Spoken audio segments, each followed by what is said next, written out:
Então vamos lá, gente. Boa noite a todos. Então hoje a gente está aqui com a doutora Michele. Seja muito bem-vinda. Já vou logo passar a palavra para você dominar aí e falar que tá todo mundo aqui ansioso para conhecer um pouco mais sobre esse tema, né? Que é um tema extremamente importante e conhecer um pouco da sua história também.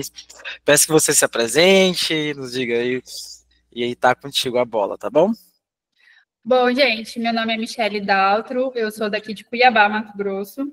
Eu fiz cirurgia geral, eu fiz faculdade na Universidade de Cuiabá, né? E fiz residência na Universidade Federal de Mato Grosso, fiz cirurgia geral. Aí fiz cirurgia do aparelho digestivo em Belo Horizonte, na UFMG. Depois eu voltei um tempo para cá, fiquei uns 2 anos aqui, daqui eu resolvi fazer um fellow na França, que eu achava que eu precisava de um pouco. Sempre eu acho que eu preciso de mais, na verdade, eu sou assim. Aí eu fiz um fellow na França, voltei, e até com isso eu acho legal que várias pessoas, depois que eu fui, parece que criaram coragem e foram, sabe? Isso que eu achei bem bacana. E aí eu voltei, então, assim, agora eu sou chefe de serviço de cirurgia do Hospital Geral, que é da Universidade Particular daqui, até onde eu formei, eu sou chefe de cirurgia agora lá. Sou professora assistente da UFMT e faço consultório e cirurgia, né? E sou responsável técnica pela captação de órgãos do Estado e faço parte da equipe de transplante renal. E tenho 2 filhos e sou casada, tá? Meu marido ainda não me largou. Para os meninos aí que querem cirurgia, né? Essa é uma informação. Não, ele não me largou. Eu achei uma graça, assim, eu sei que tá gravando, mas é só para ver que eu sou mais de boa. Esses dias eu aniversário do meu mais novo, tem 4 anos, é 4 e 6, né? Uhum. Aí o de 4 anos, aí a professora dele, que foi professora do mais velho também, falou assim: Ah, Rafael, a Michelle falou que ela vai diminuir de trabalhar. Aí meu marido deu uma risada para ela, tipo, e você acreditou? Você acreditou? Eu não sei como que você acreditou nisso. Mas tá bom, é assim. Ele é médico também, seu esposo? Ele é neurologista. Entendi. Ele é neurologista, a gente se conheceu na UFMG. Aí Ah. eu trouxe ele para cá, ele é mineiro. Cadê? Onde que eu vou aqui? Acho que aqui é. Tá aparecendo? Tá. Assim. Tá, deixa eu ir agora aqui. Cadê? Bom, tá. Eu vou passar só para testar se tá passando. Tá passando? Não. Você colocou em apresentar? Coloquei. Não tá ainda em apresentação. Agora, não. Não, peraí. Deixa eu só colocar ele no Drive, porque fica melhor. Certo. Já percebi que quando você deixa no... sem ser no Drive, ele não salva. Ah, é? Ele não aparece, não sei o que acontece. Rapidão, um segundo. Tranquilo.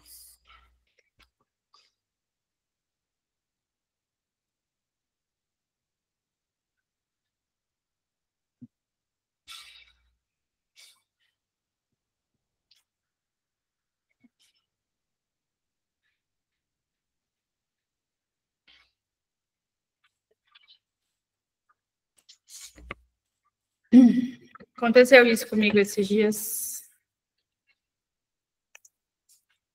Quando vai compartilhar, ele trava, é isso? Não entendi. Ele não fica passando, não sei o que é. Mas eu só sei que eu deixando ele no Drive, eu consigo fazer. Agora, Boa, né? por que, como, quando? Aí já Não não sei. tá. Alguma loucura do meu computador, não sei. Vamos ver agora. Certo? Vamos ver agora. Acho que Agora tá, né? Agora tá. Agora tá. Então, a gente vai falar hoje sobre investigação de nódulos hepáticos, né? Tá? No final, eu coloquei eu coloquei 3 questões para a gente discutir, para vocês fixarem melhor e até mostrar alguns pontos de questão que a gente tem que prestar atenção para poder matar a charada, tá? Então, assim, eu deixei para o final para todo mundo ficar até o final. Então, a minha especialidade é cirurgia hepatobilipancreática, transplante renal hepático e atualmente também sou presidente do CBCD de Mato Grosso. Então, com os avanços da tecnologia de imagem, houve muito diagnóstico precoce de nódulos. Agora, o que eu tive de enxurrada de nódulos no consultório, gente, foi na época do Covid, que o pessoal pedia tomografia para todo mundo de tórax. E aí eles fazem uma parte do corte ali do fígado. Então, o que choveu de nódulo hepático nessa época não está escrito. Se alguém quiser parar, fala com o Fábio que está tudo certo, tá? E o incidentaloma, então, são aqueles nódulos incidentais, mas podem estar associados a dor abdominal, perda poderal, um sinal como hepatomegalia, por crescimento do nódulo, alteração de parâmetros de função hepática. Toda vez que a gente tiver TGO, TGP alterado, fosfatase alcalina, gama-GT, qualquer coisa relacionada a isso, tem que ser feito um exame de imagem, ou um ultrassom, uma tomografia, não interessa. Até porque esteatose hepática pode alterar, mas nódulos também. Ou até por uma possível patologia não relacionada, que pode alterar a função hepática. Recebo bastante paciente que foi atendido em pronto atendimento com infecção urinária, com uma queixa de dor embaixo do ventre, que, tipo, não tem nada a ver com o fígado, e eu não sei por que a pessoa do pronto atendimento me pede TGO, TGP. Não me pergunte por quê. É muito comum acontecer. E aí o TGO, TGP acaba vindo um pouco alto, mas geralmente é transinfeccioso. Então, se a gente tem uma infecção de urina, o TGO, TGP aumentado não é relacionado ao problema do fígado, é relacionado ao problema infeccioso, e a gente acompanha a curva. Está melhorando a infecção de urina, o TGO, TGP tem que baixar. Então, assim, com os avanços, então, como eu falei da tecnologia, a gente tem descoberto muitos. O que a gente utiliza, por exemplo, é o ultrassom. Ele é um método inicial não invasivo para rastreamento e características básicas. Então, o paciente tem um TGO, TGP alterado, uma fosfatase alcalina alterada, a gente pede um ultrassom para avaliação. Geralmente, ele dá bastante sinal de esteatose hepática, né, que é uma coisa bem comum. E, por exemplo, ginecologistas são pessoas que pedem bastante, né, o ultrassom e acaba achando. Tomografia também, a tomografia, lembrando que ela é trifásica, né, ela tem a fase sem contraste, a fase arterial e a fase portal. Então, isso ajuda bastante a diferenciar as lesões, tá? Principalmente as vasculares, que a gente tem que ficar atento. A ressonância com o Primovich é um contraste que a gente chama de hepato específico. Ele vai diferenciar as lesões benignas e malignas. Em geral, a gente usa muito para diferenciar entre adenoma e hiperplasia nodular focal. Quando a hiperplasia nodular focal não tem algumas características que, mesmo sem contraste, a gente já pode afirmar que seja, tá? Então, às vezes, a gente tem que lançar a mão do Primovich para ter certeza diagnóstica. Olha, eu passei para o Google, ele desconfigurou tudo, tá, gente? Estava bonitinho. Mas, assim, os fatores de risco, a gente tem que prestar muita atenção no fígado cirrótico, que ele tem um alto risco de neoplasia primária. Então, outra coisa, até que é do meu mestrado, hepatite C. O paciente chegou com TGO, TGP alterado para você, obviamente, sem aquele contexto de infecção, a gente tem que pedir sorologias, tá? Hepatite B e hepatite C devem ser investigadas. A OMC, ela orienta bastante isso, porque ela quer até 2030 a gente ter a erradicação da hepatite C. Porque vocês sabem agora que hepatite C tem tratamento. Então, identificou hepatite C, ela deve ser tratada. Então, o paciente com o fígado já cirrótico, ele tem muito mais tendência a apresentar nódulos de padrão vascular alterado. Uma outra coisa que a gente tem que prestar bastante atenção é que o fígado, ele é 70% irrigado pela veia porta e 30% pela artéria. Quando, a gente vai falar mais para frente, mas quando tem a inversão disso num nódulo, é uma das coisas que a gente tem que ficar atento para hepatocarcinoma e outros tipos de nódulos. Nos não cirróticos, geralmente, se a paciente está com avaliação, com sintomas sistêmicos, né, uso de anticoncepcional, hoje em dia, muito com o uso dos anabolizantes, né, a gente tem que ficar bastante atento a isso, tá? E paciente com sintomas de anorexia, perda ponderal, astenia, tem que ser direcionada à malignidade. Agora, outras coisas que a gente também deve questionar é hábitos intestinais, nódulos mamários, lesões cutâneas, porque por tudo isso pode indicar metástase hepática. Então, os fatores de risco detalhado, né? O histórico infeccioso, se teve transfusão, tatuagem, uso de droga, tá? Alguma infecção, hepatite conhecida, síndrome metabólica, gente, aquela gordurinha que o pessoal falava assim, não, é só uma gordurinha. Isso aí não é mais só uma gordurinha. A gente sabe que esteatose hepática, em 15 anos, o paciente pode cirrotizar e pode, sim, fazer nódulo hepático. E os pacientes que fazem nódulo hepático sem ter cirrose instalada são principalmente os diabéticos, tá?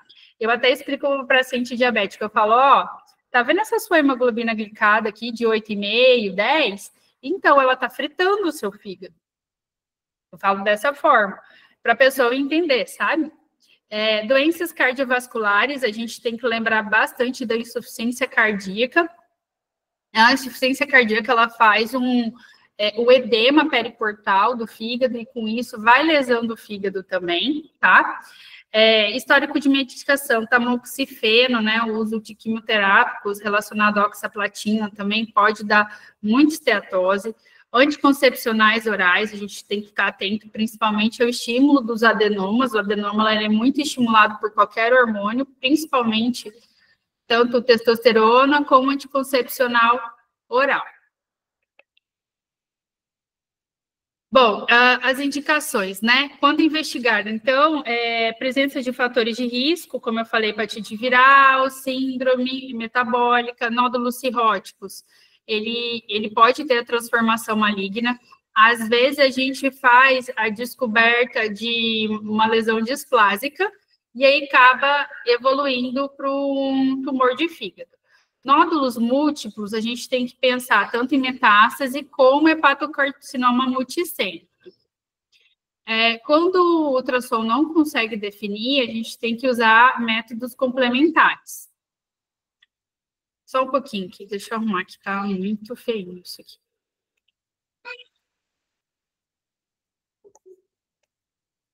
Nem eu tô conseguindo ler, gente.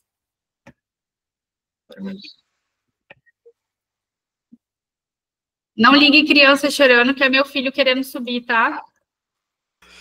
Tudo bem. Vocês estão ouvindo criança chorando? Não, não tá dando para ouvir. Pelo menos eu não tô ouvindo, né? Então, a gente tem o protocolo de investigação, né? A abordagem sistemática, então, a gente faz a avaliação clínica primeiro, anamnese detalhada, perguntar se bebe, né? Se não bebe, se parou há quanto tempo, se tem histórico de transfusão sanguínea, se tem histórico de, principalmente antes de 97, fazer um exame físico completo para ver se o paciente já tem varizes, tem hepatomegalia, uso de hormônios, uso de anticoncepcional. Esses dias eu peguei um paciente que o fígado dele estava lá embaixo, sabe? Quase lá na face ilíaca direita. E ele estava usando o testo, testosterona sérica dele estava de 7.000 e o fígado doloroso. Então, tem que fazer um exame físico. Tomografia de abdômen ou ressonância, né, com Primovich, para a gente investigar lesões. Outra coisa importante que a gente pede a ressonância ou a tomografia é para a gente avaliar os vasos. Trombose de porta pode causar alteração de TGO, TGP, artéria não trombosa, porque aí vai dar bilioma, outras coisas. Mas trombose de porta, sim, ela pode dar aquela síndrome de Budd-Chiari. Perfil laboratorial, então, a gente avalia a função hepática, pedir sempre sorologias e marcadores tumorais se a gente achar algum nódulo. Então, o que é função hepática? Função hepática, gente, não é TGO, TGP, tá? TGO-TGP é lesão de hepatócito. Só um pouquinho. Benjamin, para de chorar, vem aqui. Vocês estão ouvindo gritos? Não. Não, mas ele está gritando muito. Só um pouquinho. Liga um segundo. Um segundo. Tá bom. Foi de mãe, gente.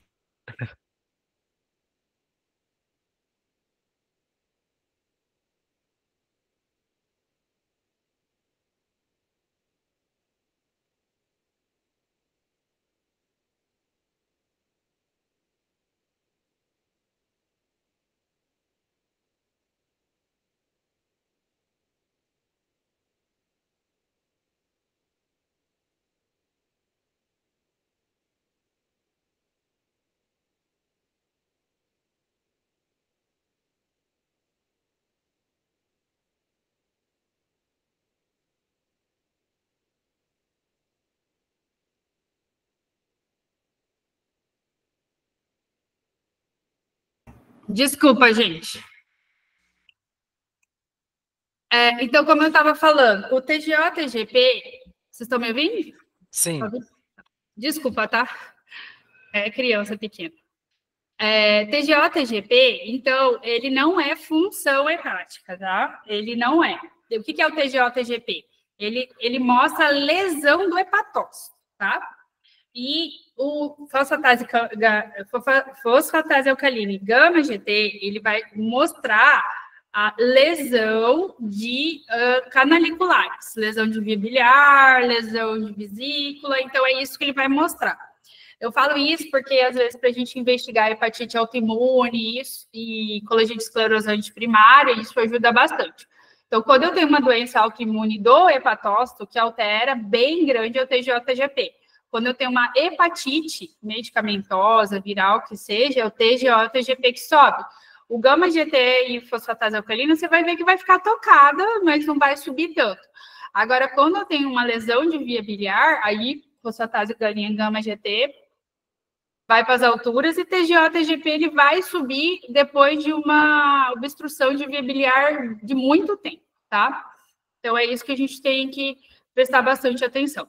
Agora, a função hepática é para avaliar o que o fígado produz. Então, o fígado produz as bilirrubinas, a nossa albumina, a coagulação, o TAP e o RNI para avaliar a função, glicose, então a gente faz a gliconeogênese, a gente faz a glicogênese, tudo isso é feito no fígado. Quando o fígado está em falência, fase terminal, cirrótico em fase terminal, eles fazem hipoglicemia refratária. Você deixa o paciente em bomba de infusão de glicose e, às vezes, mesmo assim não funciona, porque não tem como metabolizar a glicose, mesmo você dando de forma externa, tá? Então, isso também é uma coisa bem importante que a gente tem que ver que o paciente está entrando em falência. Os marcadores específicos, o alfa-fetoproteína, a gente usa muito para hepatocarcinoma, tá? O CE a gente usa para tumor de estômago, colo, então a gente usa para diferenciar metástase. O CA199 a gente usa para tumor de pâncreas, tumor de vias biliares. Então, um colangiocarcinoma intrahepático ou um tumor de pâncreas, a gente utiliza ele, né? E sempre pedir a sorologia de hepatite B e C. Os pacientes com hepatite B, geralmente eles fazem hepatocarcinoma, né? Que é o tumor da célula do fígado, dos hepatócitos. Ele faz sem o paciente estar cirrótico, tá? E hepatite C, não, ele cirrotiza, o fígado se torna cirrótico para depois formar o nódulo de hepatocarcinoma. A sequência que a gente tem, né, o fígado ele passa, então, ele é um fígado normal, aí ele vai para uma esteatose, que é aquele fígado gorduroso, né, o foie gras, e depois a gente vai para o fígado para esteatohepatite, que é quando o TGO-TGP começa a alterar, a fosfatase alcalina começa a alterar, já é um fígado que está inflamado mesmo, propriamente dito. Depois disso, tem fibrose hepática, e depois disso, a gente tem hepatopatia crônica, que aí não retorna. Da fibrose, dependendo do tipo de fibrose, a gente consegue reverter um pouco. A hepatopatia crônica, a gente vai ter a cirrose. Então, assim, são várias fases de evolução do fígado para chegar até a cirrose. Então, a gente vai falar dos tumores que a gente considera mais comuns, né, no fígado. Então, a gente tem o mais comum de todos, que é o hemangioma. A característica dele é o mais comum, então, do benigno, ocorre mais em mulheres. Geralmente, ele é pequeno, a maioria é assintomático, mesmo grande. Eu estou com uma paciente com um hemangioma de 27 centímetros no meu ambulatório do SUS, que ela foi encaminhada para operar. Perguntei para ela, você sente alguma dor? Não. Te incomoda? Dói as costas? Porque ele é bem posterior. Não, não sinto nada, doutora. Nada. Fui fazer ultrassom e eu achei. Falei, então, não vou te operar, vou te acompanhar. Porque pode ocorrer essa síndrome de Kassab-Merritt. O que é isso? O hemangioma, ele se torna como se fosse um tumor vascular, né? Então, às vezes, ele entra numa velocidade muito grande dentro dele, e aí vai tendo quebra de plaqueta, então o paciente vai apresentar plaquetopenia, quebra de hemácias, ele vai apresentar anemia, leucopenia, né? Então, ele vai ter toda essa quebra, parece até uma leucemia, né? Mas é por conta desse tumor vascular. Aí sim tem indicação, mesmo se o paciente não tiver dor. Eu operei, acho que tem um mês e meio atrás, uma paciente, ela tinha uma lesão de 20 centímetros, ela tinha dor, aí eu pedi para quimioembolizar para poder reduzir essa lesão, ela continuou com dor, a lesão estava com 11 centímetros, uma lesão bem difícil, bem posterior, perto da cava, e aí eu falei, você está com dor, vamos para cirurgia. Aí fiz uma hepatectomia direita nela, evoluiu super bem e a dor sumiu. Então, assim, essas são as indicações de cirurgia para hemangioma. Ou está comprimindo algum órgão, ou muita dor, crescimento, mesmo que não tenha dor, não tem indicação. Se não estiver comprimindo nada, não precisa operar. O que é característica, tá? O que cai muito em prova, gente, são as características tanto de ressonância como de tomografia das lesões hepáticas. Isso despenca, tá? Então, o padrão do hemangioma é isso, ó. Ele vai com uma contrastação centrípeta, tá vendo? De fora para dentro. Tem essa contrastação, é o hemangioma, não se discute que é outra coisa. Às vezes, quando tem um enchimento lento, eles chamam de hemangioma atípico, tá? A hiperplasia nodular focal, ela é o outro... Deixa eu só ajeitar aqui para a gente poder ler melhor. Doutora, uma dúvida sobre o hemangioma. Pode falar.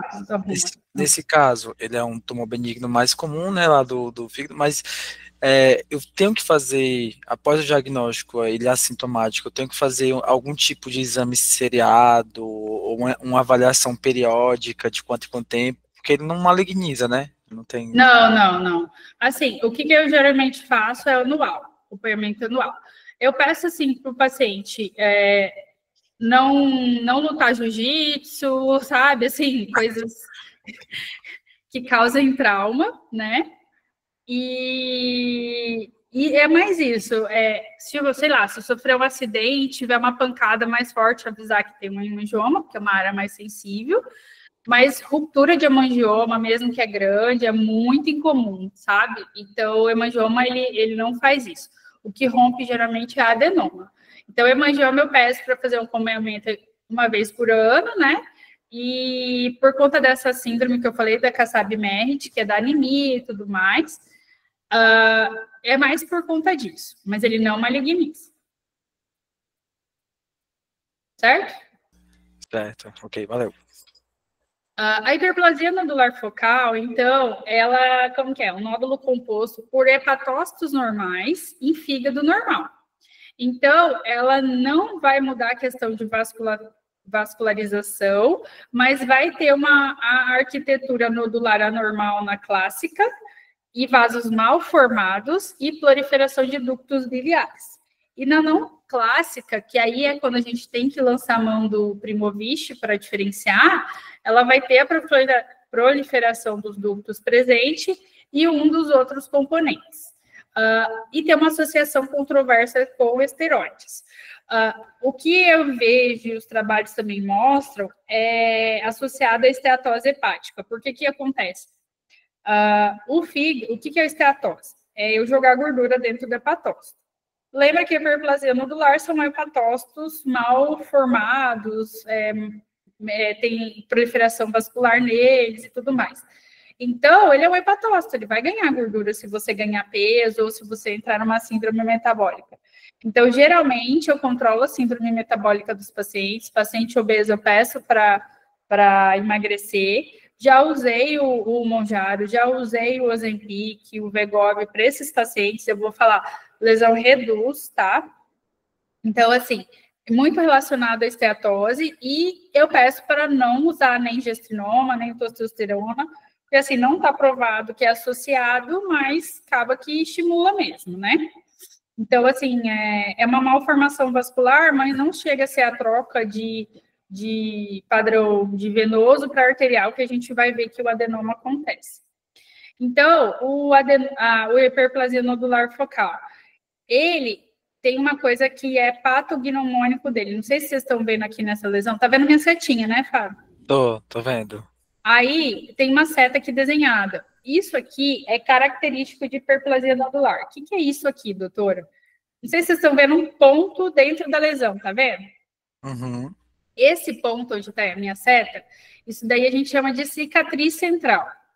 Se você vê o laudo da ressonância escrito lesão com cicatriz central, é patognomônico de hiperplasia nodular focal. Quer dizer, eu estou afirmando que é uma hiperplasia nodular focal e não vai ser outra coisa, tá? Quando ele não tem a cicatriz central, aí a gente lança a mão da ressonância com Primovich para poder diferenciar.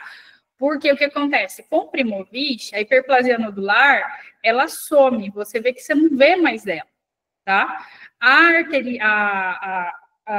O adenoma não, ele se mantém. Porque a hiperplasia nodular são hepatócitos normais, entendeu? Então, ela some quando a gente usa o Primovich. O adenoma não, ele permanece. É uma coisa que a gente usa bastante. Mas a gente tem que diferenciar a hiperplasia do adenoma, porque ele tem características histológicas e comportamentais diferentes, tá?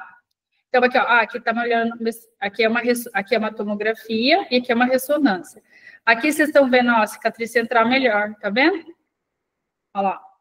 Isso aqui é a cicatriz, tá? Deixa eu só melhorar aqui. Isso. Então, o adenoma, ele é uma neoplasia benigna rara, tem forte associação com estrogênio e andrógeno, ou seja, com uso de testosterona, uso de gestrinoma, uso de estradiol. Então, quem tem não deve usar hormônio de jeito nenhum, porque o estímulo dessas lesões são muito grandes, tá? Eu já operei fisiculturista que usava, aí a lesão sangrou, quando descobriu já estava de 10 centímetros, fiz a cirurgia por vídeo, e na biópsia a lesão já veio com o componente de hepatocarcinoma. Sabe quantos anos essa paciente? 32 anos. Então, assim, o uso dos hormônios tem que ser com muita parcimônia e com nódulo hepático não deve se usar de jeito nenhum. Tá?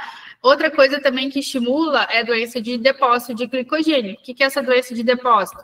É a esteatose hepática, síndrome metabólica. Isso também aumentou o desenvolvimento de adenomas, tá? Mas a maioria dos pacientes são assintomáticos.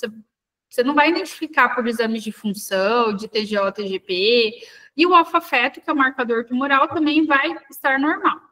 Agora, adenomas grandes, volumosos, podem apresentar sangramento, pode causar ruptura, causando dor abdominal aguda e instabilidade hemodinâmica. Já tive que operar uns 3, mais ou menos.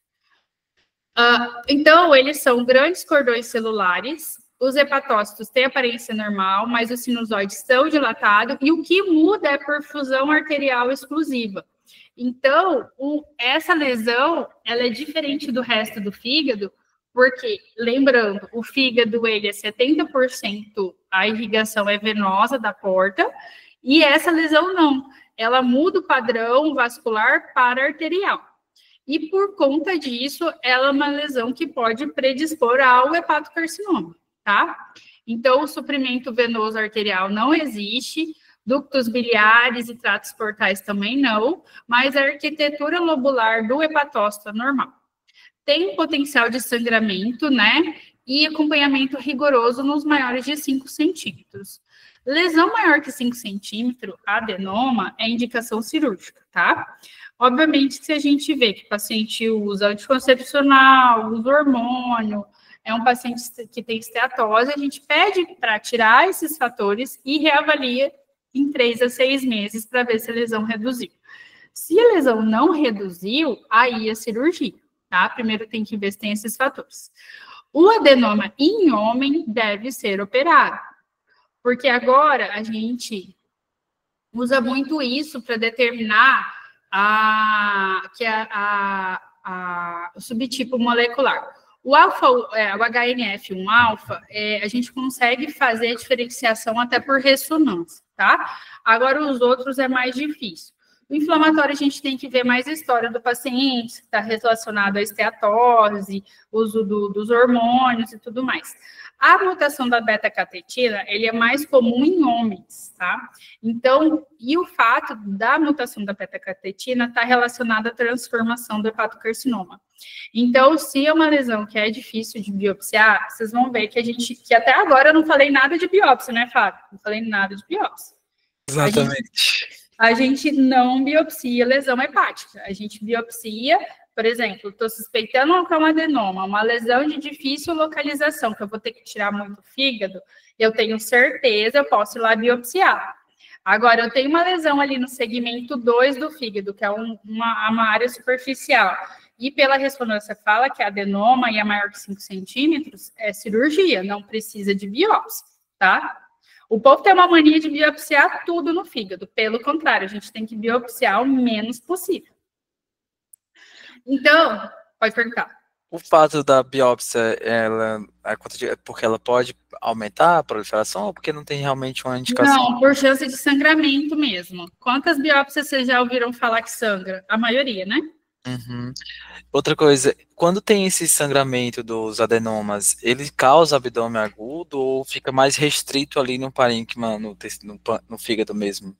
Como que é? Não entendi. Quando tem um sangramento do adenoma, que você falou que um dos problemas Não. Eu já tive paciente que sangrou a própria lesão e pela cápsula, né, ela ficou autolimitada. Uhum. Já tive paciente que eu tive que operar na urgência por sangramento. Em geral, ela para, tá? Mas, assim, às vezes, diminui, na verdade. Mas o HB continua caindo. O que a gente pode fazer se não for para cirurgia direta? Lembra que eu falei que ele tem um padrão vascular de arterial, certo? Uhum. Então, o pessoal da vascular pode entrar e embolizar a artéria do adenoma para estabilizar esse paciente. Mas se eu não tenho um vascular, né, alguém que faça isso, aí é cirurgia, não tem conversa. Uhum. Aí o que o cirurgião faz, né? O cirurgião, eu recomendo que ele entre, coloque compressas e não faça mais nada. Se ele der conta, o ideal é retirada da lesão. Você faz aquele empacotamento para depois fazer uma reabordagem? Isso, você vai tentar estabilizar ao máximo o paciente, né? Você pode ligar a hepática direita ou esquerda, dependendo da lesão, mas, assim, dissecar a hepática direita e esquerda exige um pouco mais de conhecimento anatômico do fígado, né? E saber o que é hepática direita e esquerda. Então, o que eu recomendo para quem é cirurgião geral é fazer o empacotamento, ou se vê realmente a artéria sangrando, dá ponto, mas é muito difícil. É que, assim, como sou eu que opero, eu chego e já vou arrancando um pedaço do fígado, né? Mais fácil. Entendi. Agora, o cirurgião geral, assim, tem que tentar controlar quimicamente de todas as formas, e para o cirurgião vascular tentar embolizar, se não mandar para um serviço grande. Se trabalha no interior, não inventa moda, não. Manda para fora, porque vai precisar de UTI, vai precisar de sangue e tudo mais. Uhum. Né? Geralmente, as pessoas me ligam. Eu até brinco assim, quando as pessoas me ligam em horários impróprios, né, os meus amigos, eu falo assim, cara, você não me ligou para tomar cerveja. O que é, né? Geralmente é alguma coisa do tipo, assim. né? Socorro! Socorro. Geralmente é isso. Uma vez me ligaram que numa colecistectomia o residente lesou a artéria hepática. Eu falei, como é que é? Falei, tá bom, tô indo aí. Eu fui lá, tive que reconstruir a artéria hepática. Falei, ó, reza para esse trem não trombosar, porque senão esse paciente vai perder o fígado dele. Meu Deus. Acontece. Mas então tá. Então, assim, a gente tem que prestar atenção nessas 3 fases na tomografia para diferenciar as lesões, tá? Então, na fase arterial, a gente avalia o padrão de realce, se é homogêneo, heterogêneo ou periférico. Por exemplo, o hemangioma é periférico, né? O adenoma geralmente é homogêneo e a hiperplasia geralmente é heterogêneo. Aí, na fase portal, a gente vai ver se tem lavagem, né? O hepatocarcinoma faz muito isso.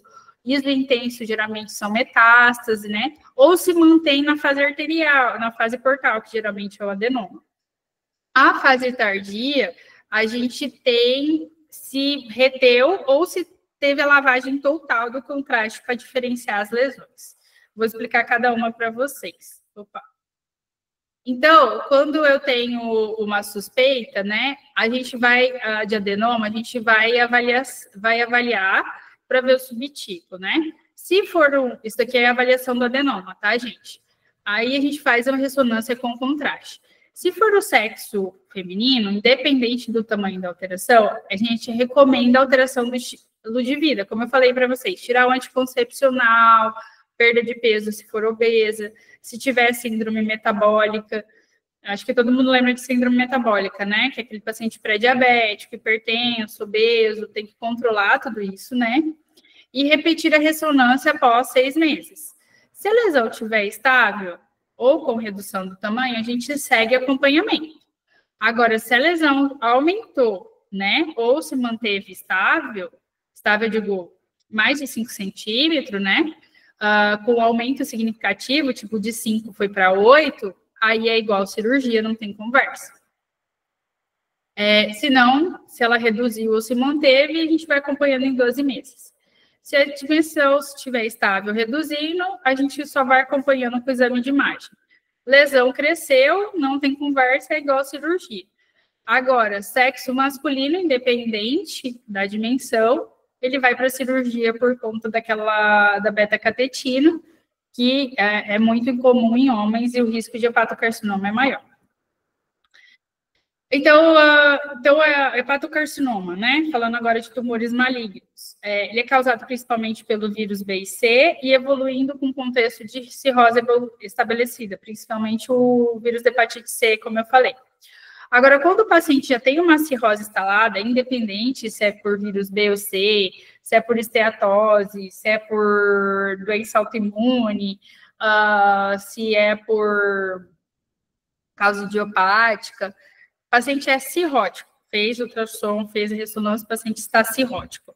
Agora, uma curiosidade, qual é o padrão do cirrótico? O padrão do cirrótico é o lobo hepático direito é reduzido, o esquerdo é grandão e o segmento 1 é mega grande. Então, isso é um paciente cirrótico, tá? Se ele é um paciente cirrótico diagnosticado, a gente tem que fazer uma vigilância a cada 6 meses com alfa-fetoproteína e ultrassom. Os meus pacientes cirróticos que eu acompanho, eles falam assim, mas doutora, eu já fiz ultrassom esse ano, vou ter que fazer de novo. Eu falo, sim, querido, a cada 6 meses a gente tem que fazer. Entendeu? Mas passou 5 anos, eu estou acompanhando, não tem nódulo. Continua fazendo ultrassom a cada 6 meses. Ele tem um problema crônico no fígado, que é a cirrose, que é a hepatopatia crônica. Então, assim, a chance dele apresentar um hepatocarcinoma é muito grande. Então, qual que é a progressão, né? O nódulo regenerativo, né? Porque, assim, a gente lesionou o fígado, ele vai fazer a fibrose e aí vai fazer um nódulo de regeneração. Esse nódulo pode virar um nódulo displásico.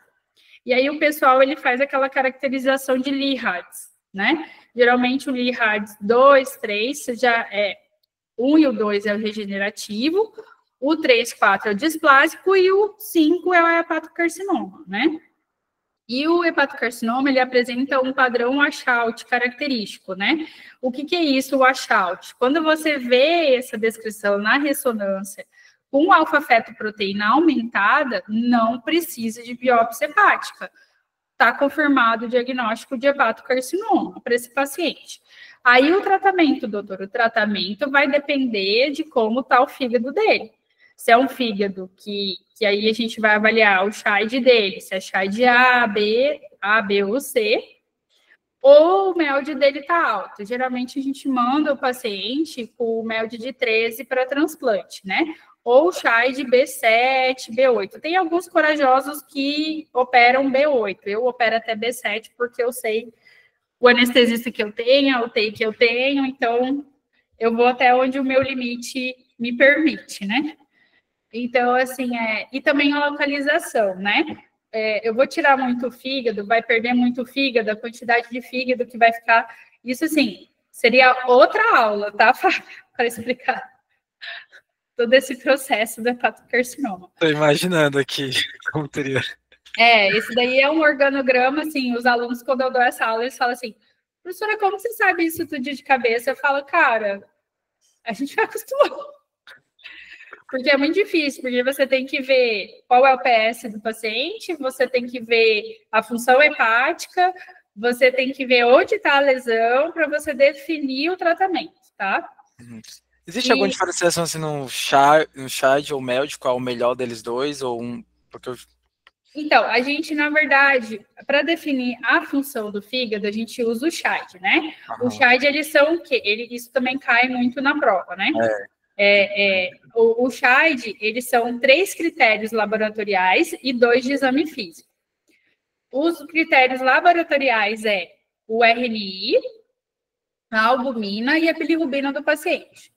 O exame físico é a ascite e a encefalopatia, certo?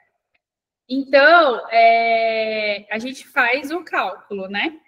Aí, até o A6, né, que é quando a soma dá 6, é o CHAID A, é aquele paciente que tem um fígado bom, tá? Ele pode ter ali Aí, outra coisa que a gente tem que avaliar, se tem hipertensão portal junto. Se tem hipertensão portal, plaqueta abaixo de 100 mil, esquece, não é cirúrgico, é transplante, né? Aí, tem que ver outra coisa. Como eu falei, é outra aula, hepatocarcinoma. Porque eu vi muito cobrando já em prova esses dois critérios, esses dois scores aí, mas tipo, o MELD eu via muito ele relacionado a como transplante. isso, pra transplante fila de transplante. para A fila, gente né? usa ele para fila de transplante. Isso. Mas para definir se esse paciente vai para cirurgia, para quimioembolização, para o que seja, é o chat. Certo. Tá? O MELD define ele na fila do transplante. Vocês sabem o que significa MELD? Tipo, por que eu calculo aquela porcaria, sabe? Assim, tem ideia? Por exemplo, eu tenho um MELD de 20. Se a gente for colocar na lista, o que significa o MELD? A chance desse paciente morrer em 6 meses. O MELD de 20, a chance dele morrer não é de 20%, tá? A chance dele morrer é de, se eu não me recordo, de 25% a 27% em 6 meses. Então, conforme o paciente vai tendo MELD mais alto, a chance dele vir a óbito em 6 meses é maior. Por isso que o MELD vai ser no score de gravidade que usa para o transplante. Entendeu? Entendi. Aí, só que outra coisa, quando o paciente tem um hepatocarcinoma, que é irressecável, não consegue fazer as outras medidas terapêuticas, mesmo que ele tenha um MELD de 13, pelo fato dele ter o hepatocarcinoma, que é uma coisa que pode dar metástase, se ele tiver metástase, não vai para o transplante, tá, gente? Se ele tiver trombose portal pelo tumor, também não vai para o transplante. Então, é aquele paciente, lesão localizada, né? Ele entra no critério de Milão. 5 lesões até 3 centímetros ou uma lesão até 5 centímetros. Isso pode ir para o critério para ir para o transplante. Se tiver trombose, se tiver metástase, não vai para o transplante, tá? Então, eu estou lá com o paciente de 4 centímetros, a lesão, tumor é irressecável, eu vou indicar ele para o transplante. Esse paciente tem um MELD de 13. Automaticamente, ele vira MELD de 20, por ser hepatocarcinoma. Tá? Interessante. Isso é uma coisa bem importante. Então, o hepatocarcinoma, ó, aqui a gente tem, aqui é a ressonância. Então, aqui a gente tem a fase de saturação de gordura, a lesão mostrando aqui. Aí a gente tem a fase B com a saturação de gordura, que aí ele aparece. Aí, pós-contraste, desculpa, que ele não aparece com a saturação de gordura. Aí, a fase pós-contraste da fase arterial, aquele brilhando. E aí, ele tem a lavagem rápida na fase de equilíbrio. Ele já começa a sumir, ele some rápido. Então, isso que chama o washout. Então, na fase logo pós-arterial, ele está brilhando e depois ele já some. Que é lavagem rápida. Entendeu? As outras lesões, não. Ela permanece um pouco mais brilhosa. Doutora, eu sei que é na fase arterial aqui nessa imagem C, porque na aorta aqui abdominal tá com contraste e tá da cor do tumor. É por isso que eu vou ver? Isso, exatamente. Aí aqui eu já não tenho mais. Quando é fase portal, a porta brilha. Só que aqui o corte não tá aparecendo a porta, né? Que seria mais inferior. Tá? Aqui, na verdade, eu tô vendo as entradas da porta aqui, mas eu tô mais alto. Então, o padrão de imagem, né? Então, do hepatocarcinoma é hipervascularização intensa com realce heterogêneo da lesão na fase portal, início da lavagem, tornando ele hipointenso, e na fase tardia, eu já tenho uma intensidade similar ao parênquima, que é o caso daqui que ele já some, tá vendo? Então, quando eu tenho washout, é patognomônico. Se na questão tiver paciente com realce arterial e lavagem na fase portal, nem olha o resto das respostas. Isso chama-se washout. Já fiz muita questão com isso, desse washout aí, muita. Inclusive do isso daí despenca. Então, aqui, ó, só para vocês gravarem dos critérios radiológicos que eu caio bastante nas provas, tá? Quando as minhas provas que eu dou aula de tumores hepáticos no 6º ano, eu adoro cobrar isso aqui.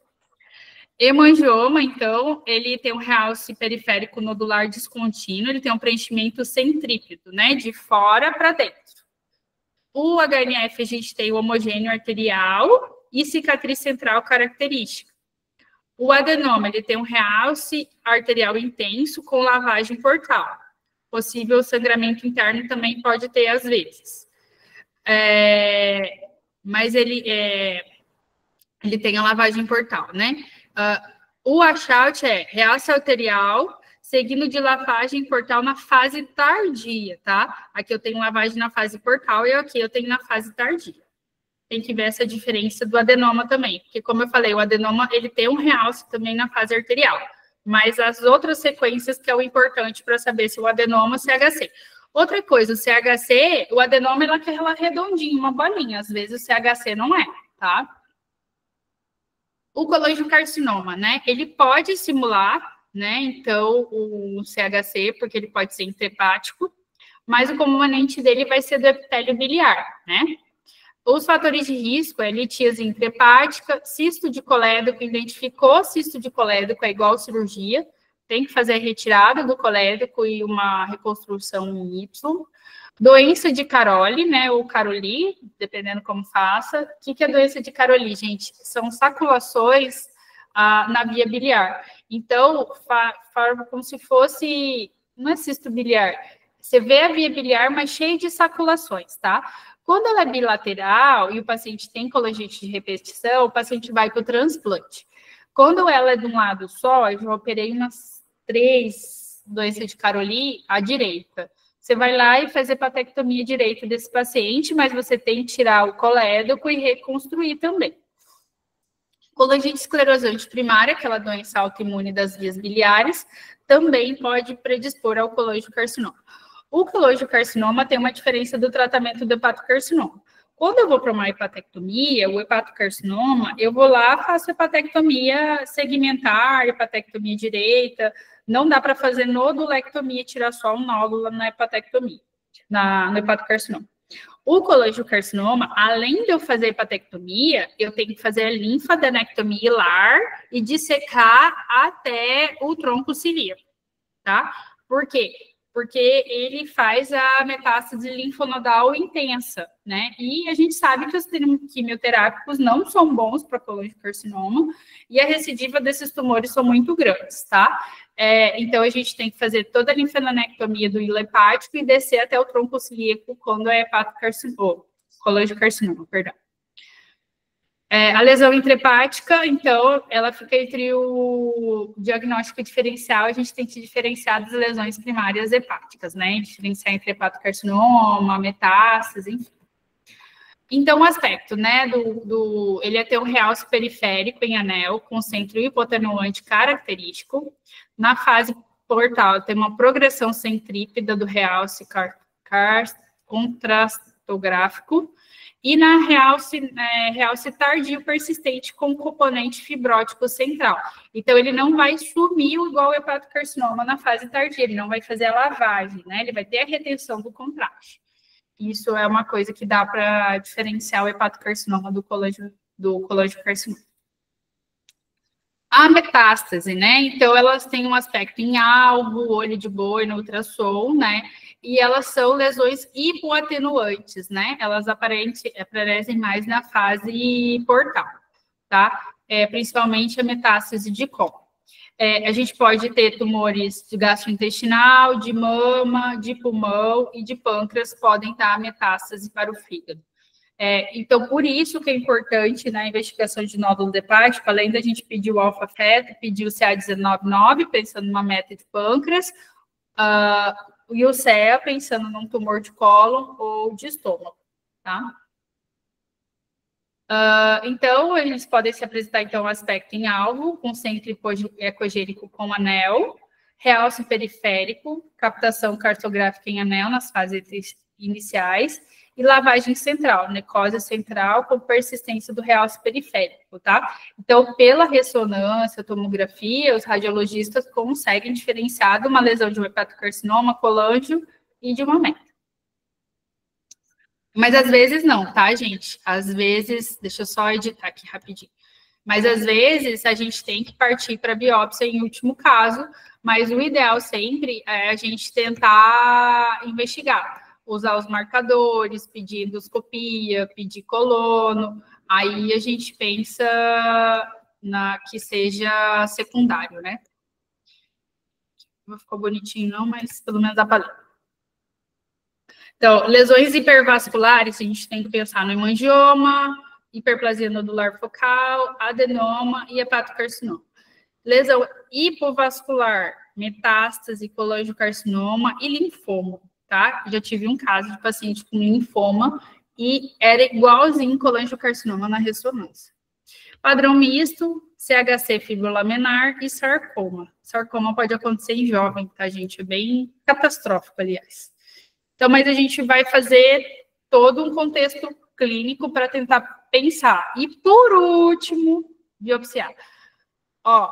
Se é para levar alguma coisa dessa aula para a prática da vida, não da prova, não se biopsia hemangioma, tá? Porque esse aí, nem abrindo, colocando compressa, para de sangrar, tá bom? Lembrar que ele é um tumor vascular, ou seja, ele é muito vascularizado. Então, a ressonância é 90% da precisão diagnóstica. Geralmente, 6 meses é o intervalo de rastreamento dos pacientes, tá? Cirrótico. E 5 centímetros é o limite da ressecção de adenoma, de adenomas hepatocelular, tá? E aí, então, para diferenciar, a gente tem que pegar critérios clínicos, laboratoriais, exame multifásico, para a gente poder identificar o que é essa lesão. Às vezes, a tomografia não determina e a gente precisa achar, por exemplo, o adenoma hiperplasia, a gente precisa da ressonância com Primovic, às vezes, para diferenciar as duas. Então, assim, outros tumores vascularizados, né, como que eles se apresentam ao ultrassom? Então, os cistos, eles são anecoicos, né, abscesso, ele pode ser hiperecoico periférico com septos, hemangioma, ele é hiperecogênico, e hiperplasia nodular focal pode ser iso ou hiper, o adenoma isoecogênico, aí tem áreas centrais sem enchimento, né, hiperecogênico, esteatose focal, ele depois na fase arterial ele é isoecogênico, não vai ter um realce, isoecogênico na fase portal e isoecogênico na fase tardia, tá? Esse daqui é o ECOS que a gente fala, né? Isso aqui a gente não faz muito no Brasil. Lá na França a gente fazia bastante para diferenciar as lesões, mas aqui no Brasil não se faz muito. Aí eu não sei, o Fábio vai falar se isso cai em prova. Cai ultrassom com contraste? Não, nunca vi. Eu vejo Nunca vi. muito os achados ecográficos, eles do uso de ressonância, tomografia, isso cai muito, mas isso aí eu nunca vi. Isso aqui a gente fazia bastante na França, fazia com bolhas também. É bem bacana para diferenciar. Bom, então assim, estamos terminando, gente. Lesão cística, cisto simples, qualquer tamanho e assintomático, a gente dá alta para esse paciente. Agora, doença policística hepática, né, que tem aquelas classificação de Guillain 1, 2 e 3, se ela não tiver complicações, só acompanha. Agora, se tiver dor abdominal, ruptura, infecção, síndrome compartimental, aí tem que considerar a cirurgia de espelhamento e, às vezes, até o transplante. E cistoadenoma, cistodenocarcinoma, tem que avaliar pela TC-ressonância, e essa sim deve ser considerado cirurgia. Ou seja, se eu tenho um cisto com componente de massa dentro, é igual cirurgia, tá? Cisto parasitário e datitose, isso cai em prova, porque é muito comum no Brasil, viu? O tratamento, em geral, é clínico, a gente usa o albendazol para poder diminuir, e aí, geralmente, a gente faz ou hepatectomia ou drenagem desse cisto depois, tá?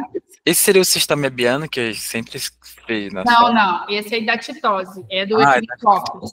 O amebiano realmente é da ameba. O amebiano, ele se comporta como um bacteriano mesmo. Uhum. Esse não, o hidatidose, ele é diferente, ele forma bacúolos, entendeu? Esse tempo eu operei achando que era um cisto hidático, né? E era um cisto adenocarcinoma. Mas acontece. Bom, enfim, era cirúrgico as duas lesões. É lesão sólida, então a gente tem que pensar no hemangioma, a gente pede TCU-ressonância, acompanha com ultrassom de 1 a 2 anos para nódulos maiores que 5 centímetros, que você perguntou do acompanhamento do hemangioma. Uhum.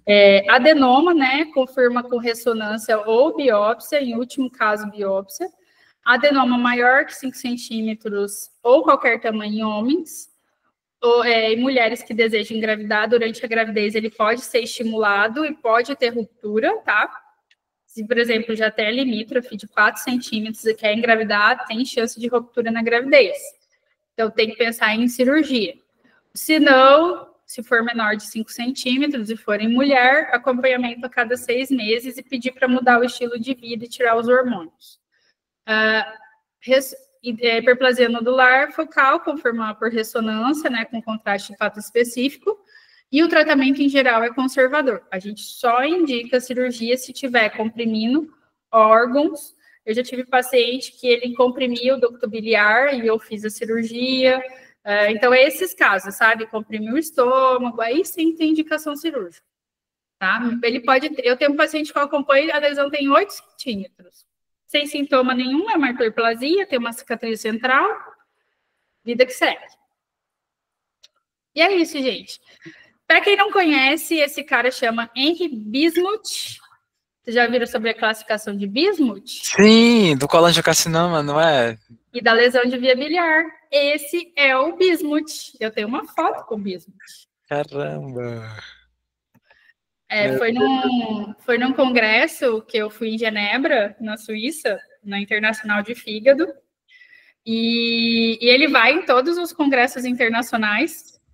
Até hoje ele tem um canal no YouTube que chama Le Champignon, e o inglês dele é bem facinho de entender, tá, gente? Porque ele fala inglês bem devagarzinho.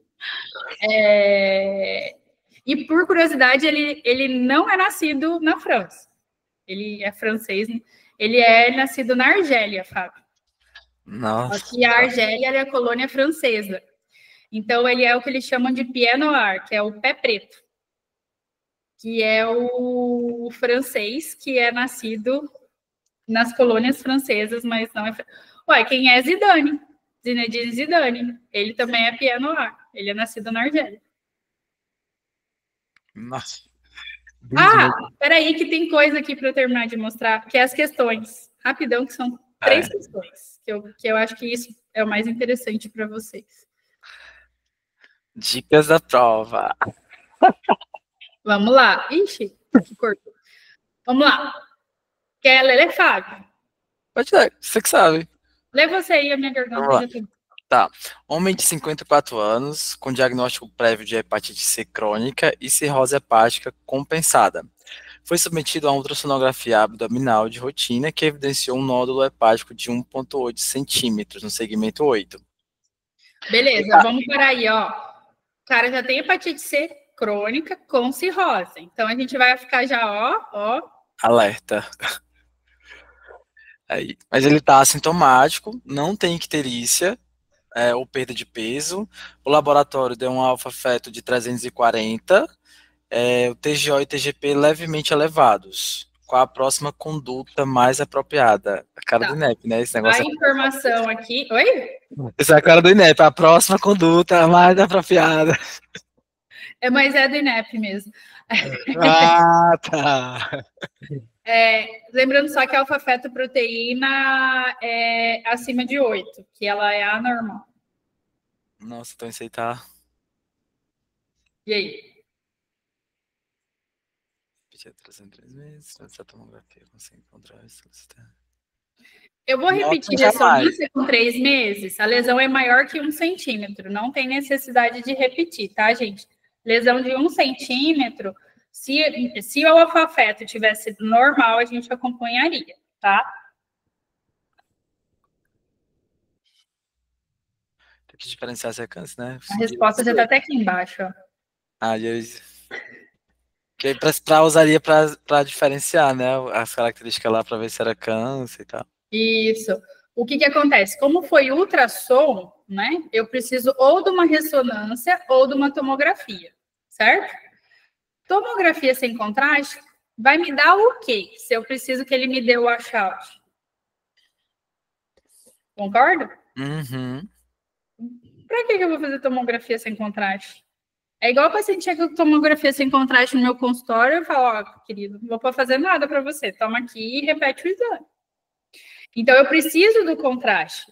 Então, se eu pedir a ressonância com contraste hepatoespecífico, não precisa usar só para adenoma e hiperplasia, a gente pode usar para hepatocarcinoma.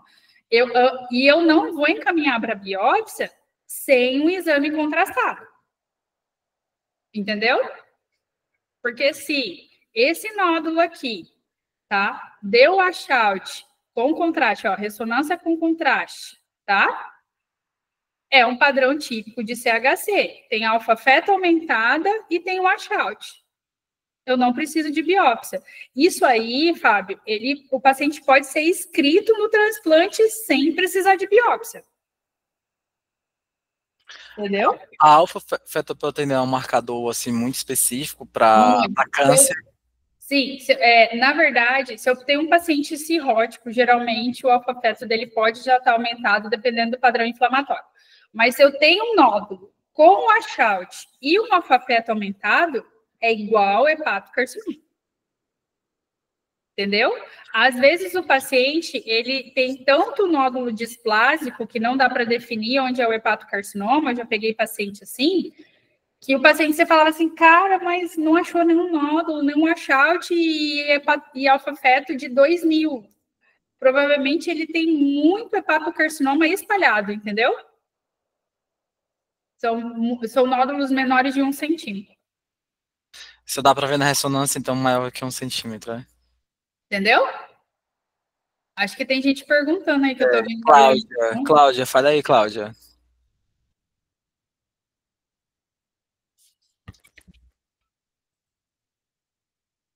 Cláudia, vai falar? A Cláudia que levantou a mão.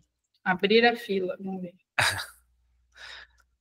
Tinha sido a Cláudia que levantou a mão, mas acho que ela desistiu. Cláudia, se você quiser perguntar, abre o seu microfone e fala, oi, gente. Oi, eu ia fazer uma pergunta, mas eu fui socorrer minha gata. Até esqueci. Minha gata brigou na rua, meu. Eu solto ela toda noite para dar um passeio, mas ai, meu Deus, desculpa. É Tranquilo. igual eu com o meu pequeno, né?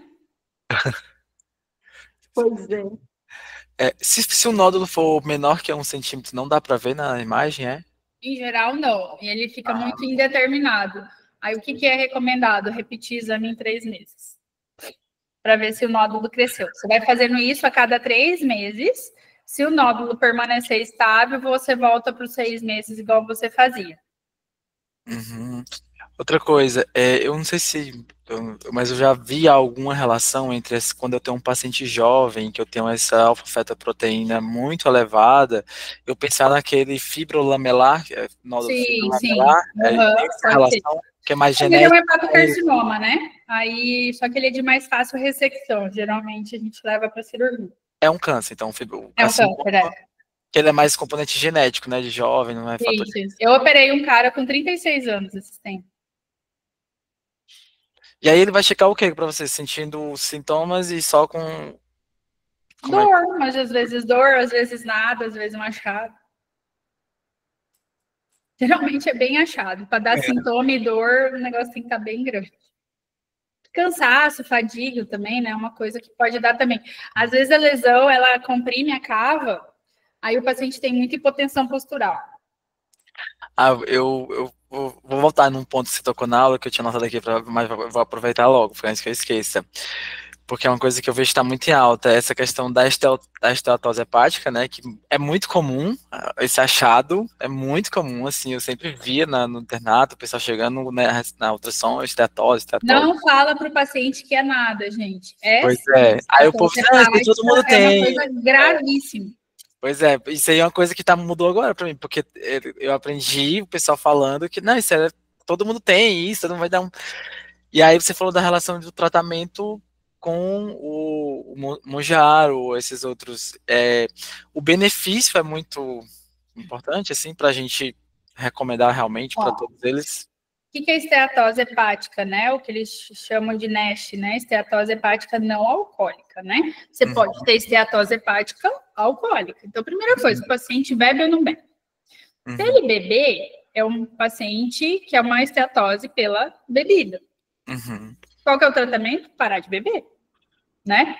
Agora, se eu tenho uma NASH, né? Uma esteatose hepática não alcoólica, quais são as causas, geralmente? Obesidade, dislipidemia, principalmente triglicérides, diabetes ou pré-diabético ali, né? Ou aquele hemoglobina de 6, glicada de 6. Então, assim, e ferritina também, tem que lembrar da hemocromatose, tá? O que a gente vê muito errado? Paciente com ferritina de 600, 700 e mandar fazer o quê? Sangria. Só que o doente é diabético, é hipertenso, é dislipidêmico, não adianta nada. A gente só faz sangria para paciente com hemocromatose. E como que a gente faz diagnóstico de hemocromatose? IST, índice de saturação de transferrina, ou teste genético, entendeu? Então, é com isso que a gente faz diagnóstico, é com isso que a gente indica Sangria. Sangria, isso, obrigada. Fugiu da cabeça. Então, a gente só indica sangria para esses casos. Não adianta indicar sangria para um paciente que é diabético descompensado, síndrome metabólica, tem aquela gordura visceral. Uma coisa que eu costumei pedir nos últimos 3 anos é insulina. Entendeu? Insulina na dosagem. E aquele índice de Roma ali, quando está alterado, cara, entra com Mounjaro, Ozempic, Wegovy, aquilo ali despenca. Hemoglobina glicada volta ao normal, colesterol volta ao normal. Se o triglicérides estiver alterado, entrar com fibrato. Se o colesterol total estiver alterado, eu gosto muito do Trezete, que é a simvastatina com fibrato, né? Ele ajuda bastante. Só que assim, mudança dos hábitos, exercício físico, principalmente musculação, não adianta pilates, tá? O paciente ama, a galera ama pilates. Eu falo, não, você tem que ir para puxar peso, para puxar ferro, você tem que ganhar músculo. O que vai gastar a glicose em excesso no seu fígado, a gordura, é músculo. O pilatezinho lá de 4 quilos não vai adiantar nada. Nem exercício de corrida. É músculo, a gente precisa de músculo, a gente tem que lembrar da sarcopenia desses pacientes, tá? Então, o paciente que tem síndrome metabólica, ele precisa de musculação. Ele precisa de musculação, ele precisa mudança do estilo de vida, né? Diminuir fast food, enfim, né? Que a gente sabe que é comer saudável, né? O fibrato, você tem algum parâmetro de laboratorial para colocar ele? Ou... Geralmente eu começo depois de 300. Certo. E aí mantém até normalizar. Agora o padrão ouro para tratamento de esteatose hepática, que eu acho que isso vai mudar daqui 1 a 2 anos, que eu acho que vai começar a ser os inibidores de ALP1, é o Glifage, é a metformina. A gente começa com metformina, tá? Paciente, a gente começa com metformina. Geralmente, quando o paciente tem uma hemoglobina glicada baixinha, tipo 6, eu começo com 500. Sim, eu vou ou 500 ou 850, meio que eu vou pela cara da pessoa, sabe? Tipo assim, se eu sei que vai fazer... Geralmente, homem, vocês homens, são mais difíceis. Mulher, quando você manda fazer as coisas, ela faz. Aí, homem, e principalmente homem que a mulher leva para consulta. As mulheres vão concordar comigo. Levanta a mão quem concorda comigo. O homem que ele vai por vontade própria, ele até faz, sabe, Fábio? Mas o homem que a mulher carrega, ele não faz. Eu operei um paciente esses dias, ele bebia muito, ele fez uma pancreatite, eu acho que foi alcoólica, mas acabou achando uma pedra na vesícula. Tinha que operar, beleza. Aí o fígado dele, a esposa dele acabou a servir e falou assim, como tá o fígado dele? Eu falei, não, achei que ia estar pior. Não, doutora, fala que o fígado dele tá feio, tá ruim, senão ele vai voltar a beber. No outro dia eu falei, olha, seu fígado tá horrível. Se você voltar a beber, o trem vai ficar feio. Mas aí o Glifage, no caso, mesmo a pessoa chega para mim lá com a ultrassom com esteatose, sem ter diabetes, eu posso iniciar para fazer esse tratamento então, e acompanhar?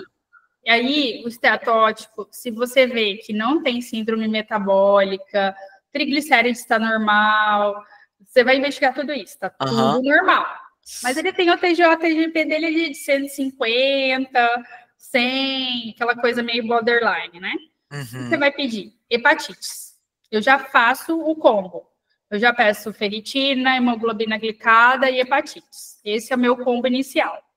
Pedindo também, né? TJ, TGP, albumina e tal. Porque a gente também tem que lembrar das hepatites autoimunes, né? Então, geralmente, a gama-globulina alterada pode indicar hepatite autoimune. Então, eu peço proteínas totais e frações. Aí o paciente vem, colesterol normal, hemoglobina glicada normal, ferritina normal, tudo normal, certo? Não bebe, né? Vamos supor. Aí eu vou pensar em doenças autoimunes. Aí eu peço anti-KLM1, aí eu peço anti-tireoglobulina, né? Não, outra coisa, gente, que cai em prova que eu já vi. Esteatose hepática por hipotiroidismo. TSH, T3, T4 tem que fazer parte da investigação também.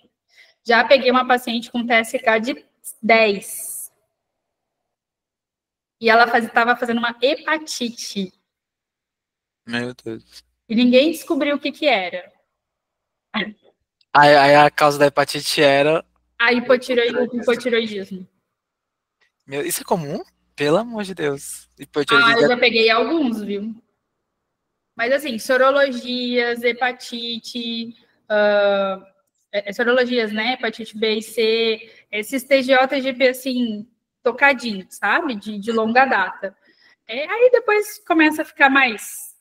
entrar no sistema, né? Mas... aí tem, às vezes, tem hepatites de obstrução venosa de micro, isso daí já é bem difícil. Você ver o paciente que tem esplenomegalia, mas o fígado normal. Isso aí, esplenomegalia com fígado normal, a gente tem que prestar esquistossomose, né? Lá em Minas era muito comum. Ela é pré-sinusoidal, né? Isso, exatamente. Isso cai, não revalida. Isso cai. Tá. Né? Boa. A gente tinha muito lá em Minas, muito. É por isso que as provas, quando querem cobrar a situação, sempre bota um paciente lá de Minas. Eu vejo muito eles fazendo coisas que eu não vejo aqui. Coisas que eu não vejo aqui. Esquistossomose e megaesôfago. Megaesôfago eu operava uns 3 por semana lá. Aqui, se eu operei 3 nesses 15 anos que eu tô aqui em Mato Grosso, foi muito. Agora lá era 3 por semana. Esquistossomose também, era coisa de louco. Muito. Misericórdia. Vai lá, lê outra questão. Bora lá. Paciente feminina, 30 anos, sem comorbidade, em uso de anticoncepcionais orais há 7 anos. Ela apresenta uma dor leve no hipocôndrio direito, ultrassonografia abdominal revelou um nódulo hepático sólido, isoecogênico de 5 centímetros. Ressonância magnética evidenciou uma lesão hipervascular sem cicatriz central. E aí? Hemangioma, hiperplasia, adenoma ou metástase hepática? Hemangioma. No. O hemangioma, ele teria o Ele achado. É hiperecogênico, ele vai ter um. Não é hipervascular, ele é centrípedo, lembra? Isso, relacionado à mulher e anticoncepcional oral, doutora? Isso. O adenoma é mais, né? Pela historinha do anticoncepcional. Pela historinha. Exatamente. Mulheres jovens, uso de anticoncepcional, podem crescer. E não apresenta cicatriz central. Então, quando ele falou isso aqui, hiperplasia, você já falou, não é? Aham. E ele apresentou hipervascular, metástase, não é? Aham. Então, a gente ficou entre o adenoma e o hemangioma, certo? O hemangioma é hiperecogênico no ultrassom. Então, sobrou o adenoma. Entendido? Entendida. Essa Fala. muito interessante. Vai Porque lá. às vezes eu vejo as pegadinhas, que coloca o anticoncepcional ali para você pensar já no adenoma, mas aí no final ele coloca o achado com cicatriz central, para você. Aí, se você sabe que tem a cicatriz central, aí para fazer uma dor focal, você ia acertar, né? Não ia cair na pegadinha do anticoncepcional. Exatamente. É homem de 58 anos, etilista, com perda de peso, icterícia, dor em hipocôndrio direito. Ultrassonografia mostra uma massa hepática heterogênea de 6 centímetros. Uma tomografia revela uma lesão com captação arterial intensa e um Ausschalt precoce. Esse já é diferente do outro, ele já veio com a tomografia apresentando um Ausschalt. Ausschalt, exatamente. E tem um alfa-feto olha o alfa-feto. 2000 apenas. Aí a bilirrubina.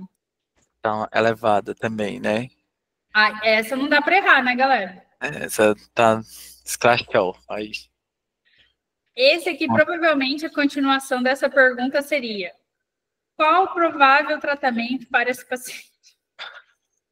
O tratamento aí já seria ressecção, né? Seria o quê? Não, a lesão aqui tem 6 centímetros. 6 centímetros. A bilirrubina está muito alta. Provavelmente a função hepática desse paciente não está boa. Tinha que fazer o critério de Milão ou a gente ia fazer logo o... Provavelmente esse paciente aqui, ele é inoperável. O transplante, doutora? Não, porque ele é 6 centímetros a lesão. Até 5, né? Pelos critérios até 5. de Milão lá. O problema é essa bilirrubina alta dele. A gente tem que ver se é por falência, por o que é essa bilirrubina alta. Se for por falência hepática, se tivesse se fosse indireta, aí não era no fígado. Tipo, não, é bilirrubina total, né? Ele não fala se é direta ou indireta. Mas se tivesse uma especificação, eu pensaria, seria mais a bilirrubina da direta ou a indireta aí, no caso que teria? Para falência hepática? Indireta. Indireta. Ou para falência hepática, ou ela é mista, na fase mais tardia, mas ela é indireta inicialmente. Porque se for direta, é mais a gente pensa lá mais um padrão colestrático. E tudo mais. Isso. Os colangiocarcinomas poderia ser mais indiretos? A direta. Não, o intrahepático não vai mudar. Não muda, né? Não. Ele só vai mudar se ele estiver ali na descida do canal. Uhum. Porque naquela classificação de bismuth, o mais comum é ali É o no... Classic. É Classic, né? Classic. Esse cai também. Tumor de Classic, que é o mais comum. Que aí esse tumor de Classic que tem a classificação de bismuth, né? Que aí, dependendo... Exatamente, que pega o direito ou esquerdo, ou o exatamente. Nossa, o professor Isso aí caiu na minha prova de título. Sério? Pois não, os professores lá na faculdade perguntavam isso assim, detalhadamente. Eu, Ave Maria. E o bismuth é vivo, tá, gente? Ainda tá vivo aquele seuzinho?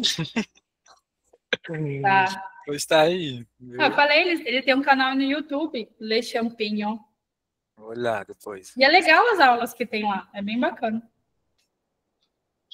Tá. Bom, eu gosto, né? Eu também tô muito suspeito. Você tem que fazer, você faz cirurgia geral e faz aparelho digestivo, e dentro do aparelho digestivo já tá o fígado pra gente, ou tem que fazer outra coisa a mais? Na verdade, o fígado ele não tá como área de atuação ainda, né? Eu era da diretoria na turma retrasada, do Colégio Brasileiro de Cirurgia Hepatobilipancreática. E a gente estava lutando para igual da bariátrica, que tem área de atuação e tal. Mas acabou que não foi para frente. A gente, geralmente, você só filia, entendeu? E você fala que sua área de atuação é maior essa, mas não tem prova para a área de atuação ainda. Mas é uma coisa que o colégio está tentando, é a área de atuação igual é da cirurgia bariátrica. Entendi. Né? Eu tenho área de atuação de vídeo e área de atuação de CAD, né, de aparelho digestivo, mas porque eu fiz residência.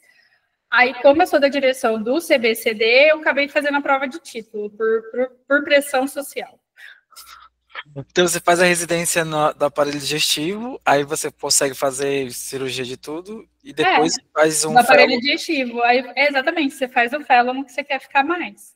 Eu, por exemplo, não opero mais anorficiais. Eu aprendi na residência a operar. No máximo que eu faço é uma diverticulite perfurada, que é paciente meu de consultório. Uhum. Que eu faço de cólon é isso. Como eu estou numa equipe que a maioria é cirurgião oncológico, só tem eu de aparelho digestivo, a gente divide bem, sabe? Assim, tem 2 colegas que operam mais cólon. Quando é estômago ou esôfago, eu ajudo eles. Eu não gosto muito de ajudar colo, mas quando eles precisam, eu ajudo. Mas lesões que são fígado, vias biliares e pâncreas são todas comigo. A gente é a única equipe aqui de Cuiabá que consegue fazer a ressecção do tumor de cólon e fazer hepatectomia ao mesmo tempo. Porque aí a pessoa entra, faz o cólon e eu faço o fígado. Já aquela cirurgia de Whipple, conseguem fazer aí? Porque é bem difícil, né? Não, sim, ixi, não, Whipple é de boa. Quê? Porque é gigantesca.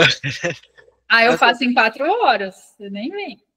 Meu Deus. Tá Mas bom. tem hepatectomia minha que já durou 12.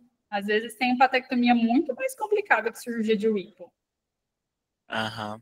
Mas Eu fiz uma hepatectomia central que eu fiz, o fígado era tão gorduroso que, sem mentira nenhuma, eu usei 37 prolenes. 37. Onde eu cortava, eu falei, Senhor amado, eu já estava na metade da lesão, não tinha como eu desistir, né? Falei, o que eu vou aprontar aqui? A Unimed fez eu justificar umas 5 vezes porque que eu usei 37 prolenes. Jesus. Era uma hepatectomia central, era ali bem no 4B, pegando 4A, assim, a lesão. Tinha 8 centímetros. Meu Deus, para diferenciar tudo aquilo dali, deve ser um negócio de louco, né? Eu deixar aqui, eu vou ficar falando um monte, tá, gente? Então, vou parar. Alguém tem mais alguma pergunta? Gente. Pode perguntar sobre cirurgia, não precisa perguntar. Aproveita. Aproveita aí, porque...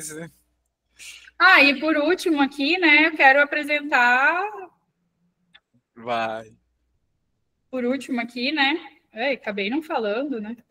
Super importante, que eu já tô quase fazendo meu artigo. Não. Aqui eu tenho uma mentoria de técnica cirúrgica, tá, gente? chama Primeira Incisão, vocês já seguem lá, eu agradeço bastante, tá? A mentoria sobre técnica cirúrgica não é só para quem quer fazer cirurgia, essa mentoria é para você que vai dar plantão em UPA, em pronto-socorro, tem acesso central, tem toracocentese, a gente vai ter um módulo de videocirurgia também para quem quer fazer residência também. Então, assim, a gente já está com alguns alunos e a gente discute bem ferida, como suturar, como dar ponto, tem os pontos, ganha um kitzinho, a ver,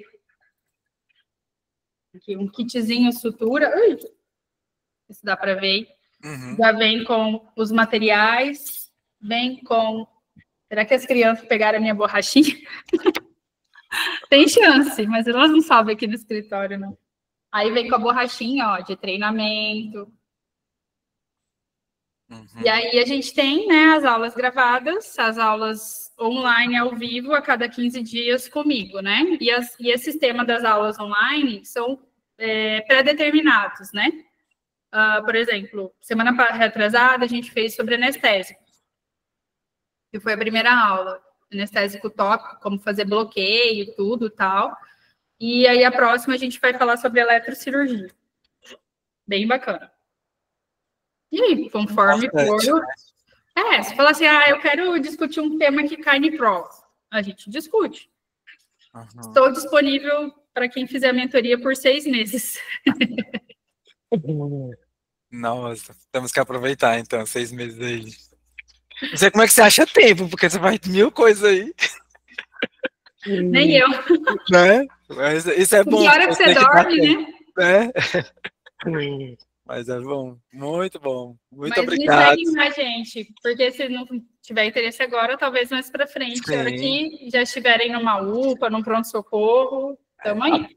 Aprovou, não revalida, já tem que ir atrás dessas coisas, porque a gente vai começar a trabalhar e precisa saber, porque na UPA, no pronto-socorro, é o que a gente tem que fazer, sutura, e o povo às vezes não sabe fazer um bloqueio, não sabe fazer um acesso venoso central. Nossa, não, a aula de acesso venoso já está na plataforma, os pontos já estão na plataforma, já está tudo lá. Não ficar só no ponto simples, né? Porque a gente aprende o ponto simples e o resto, os hemostáticos, aqueles ali, eu acho mais... Não, e os donati, o semi-donati, aí vai fazer residência, não sabe dar nem o simples. Ai, meu Deus. Não sabe montar uma mesa, eu quero morrer. Ai, meu Deus, tá bom. Não sabe nem o que é campo estéreo, campo...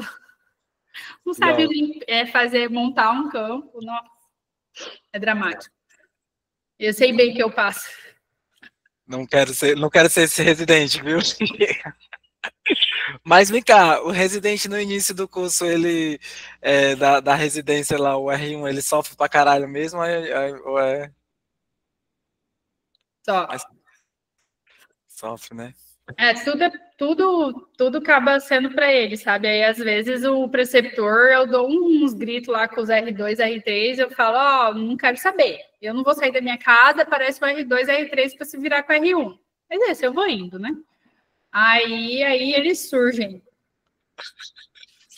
Eu falo assim, tem notificação no Coreme na segunda-feira, se vocês não aparecerem. Desde na base da ameaça já. Meu grupo de WhatsApp com eles é residentes e capitã Daltra, então. A fama já sei. Eu falo assim, se vocês querem alguma coisa, pode usar meu nome. Mas a professora Michele mandou, aí funciona. Moral aí é grande. Glória a Deus. Né? Muito rala para conquistar, mas foi. Muito bom. Doutora, assim, gente, mais alguma dúvida? Nossa, com certeza. Muito grande. Boa aprendizagem, gostei muito. Parabéns, doutora. Muito, muito sucesso.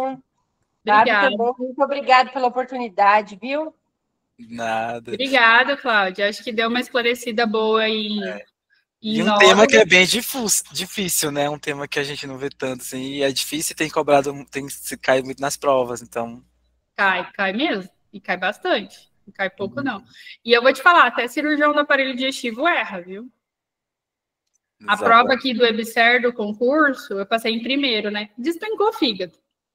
Aí todo mundo fala assim, Quem vai passar é a Michelle, não tem nem dúvida. Quem que vai passar? É a Michelle que vai passar. Nossa senhora. Mas é Eu isso. passei mesmo, passei em primeiro lugar aí. Não é pouca coisa, gente. Eu falei pra vocês. Já tô indo lá pra Cuiabá pra aprender cirurgia. Bora, eu já falei pra ele prestar prova aqui. Vou fazer agora, dia 19. Vamos ver. Aí tem Enari, né? Ou Enamed vai pra aí, né? Acho que sim. Que é muito do Brasil todo. Que dia que é a segunda fase do Revalida? Não, já foi. A minha eu recebo o resultado sexta-feira que vem. E aí? Não Tô sabe? confiante. Não, tô confiante, né? Vamos ver agora. Eu tô muito confiante, assim. Eu tô esperando um resultado meio que positivo, mas a gente só sabe quando vê. Vai passar. E você me fala. Tá bom, pode deixar. Gente, pois ó, obrigado, doutora. Foi incrível, amei. Eu acho que é isso mesmo. Serviu pra eu ver que é cirurgia mesmo pra mim. E essa área especificamente eu adoro, então foi muito Legal. bom. Eu amei, assim, ver a parte prática também, né? Isso é sempre muito legal, assim, associar esse conteúdo que é muito denso, que muita gente não gosta, mas que cai muito na prova, porque, enfim, né? Bom, um congresso legal para quem vai prestar prova de vestibular e vestibular residência e precisa de trabalho, essas coisas, tem o SBAD em novembro, né? Só que o SBAD vai fechar agora, dia 18, de terminar de mandar os trabalhos, né? Uhum. Vai ser em São Paulo também. Eu vou estar em 2 mesas nessa daí. Uma eu vou dar aula sobre cistos pancreáticos e quando operar, e aí a outra mesa eu vou estar só de debatedora. Outro tema muito massa, esse negócio de cistos pancreáticos, não sei o que. Eu não gosto muito de pâncreas, assim, minha paixão mesmo é fígado. Mas, gente, o povo ama eu dar aula de pâncreas. Eu falo, gente, eu não gosto de pâncreas. Por que vocês me põem em mesa de pâncreas? Ai, mas a sua aula de pâncreas é tão boa, Michelle. Eu falei, pois é, mas eu detesto. Assim, eu opero tudo, faço tudo, mas não é uma coisa assim que eu sou mega fã. Agora fazer... Ó, meu primeiro filho, eu operei com 40 dias e eu fiz uma hepatectomia direita, pós-parto. E do meu segundo filho, eu fiz uma drenagem via biliar com 20 dias pós-parto. Meu Deus.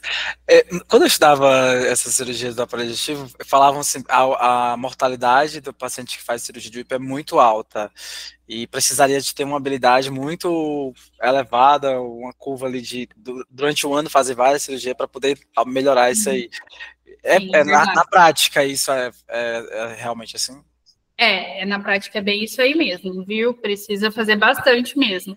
Mas, assim, a cirurgia de UIP, você também tem que saber o paciente que você vai operar, né? O paciente mais jovem, ele é melhor, você tem que tratar a icterícia desse paciente antes. Hoje em dia, para o adenocarcinoma de pâncreas, a gente tem quimioterapia neoadjuvante, né? Acho que todo mundo sabe, né? Neoadjuvante antes da cirurgia, adjuvante depois. Aí tem a neoadjuvante, né? Que estão mostrando os trabalhos que está melhorando essa questão também. E você ir para um centro que faz muita UIPO é bacana. Por exemplo, na Alemanha, eles têm um hospital que só trata câncer de pâncreas. Na Europa, eles são muito assim. Quando eu fui lá para a França, tinha um hospital, tinha o Bujon, tinha o Pitié, que eu fiz, e tinha o Paul Bruce. Eles meio que tiraram o fígado do Bujon, passaram tudo para o Pitié e para o Paul Bruce, se dividiram só.